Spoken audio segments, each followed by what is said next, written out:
Xiaomi 15, co-engineered by Leica. Official na ito. We're going to unbox this right now. Now, for those of you who are currently peeled sa mga pangyayari sa MWC 2025, aware kayo na official na ang Xiaomi 15. And what we are currently unboxing right now is the black version with 512 gig of storage.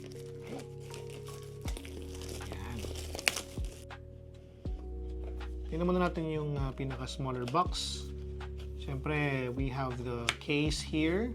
We have the case, we have the quick start guide, safety information, and I would assume this one's also gray. Kasi mahilig sa mga gray, yun na nga, no?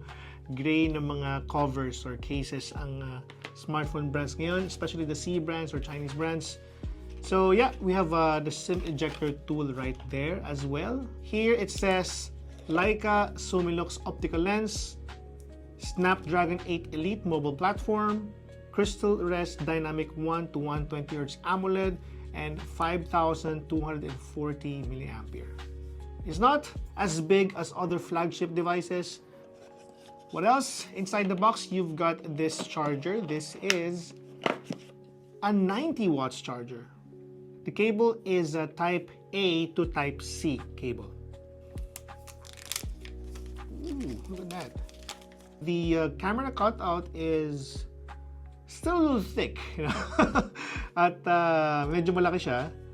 You have the volume rockers and sleep and wake button on the right side.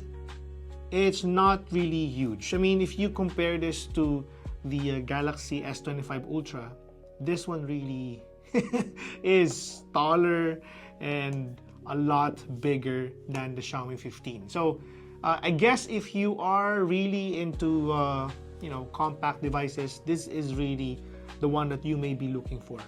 Okay, maganda yung pagkaka-design niya, no? I am a fan of the design, overall design. Yan, so we have also speakers at the bottom, SIM tray, and the Type-C port. Settings, Xiaomi 15, 31.3 gig ang occupied out of the 512. You get 16 gigs of what is this? Is this RAM? It's supposedly 12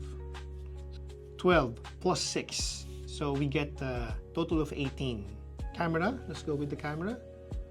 While using the app, we have fresh and vibrant, natural and realistic. Let's go with the natural and realistic.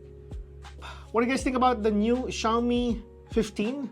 Is this small form factor flagship smartphone for you? Are you getting this than the previous S25 or the iPhone 16? Let me know in the comment section down below.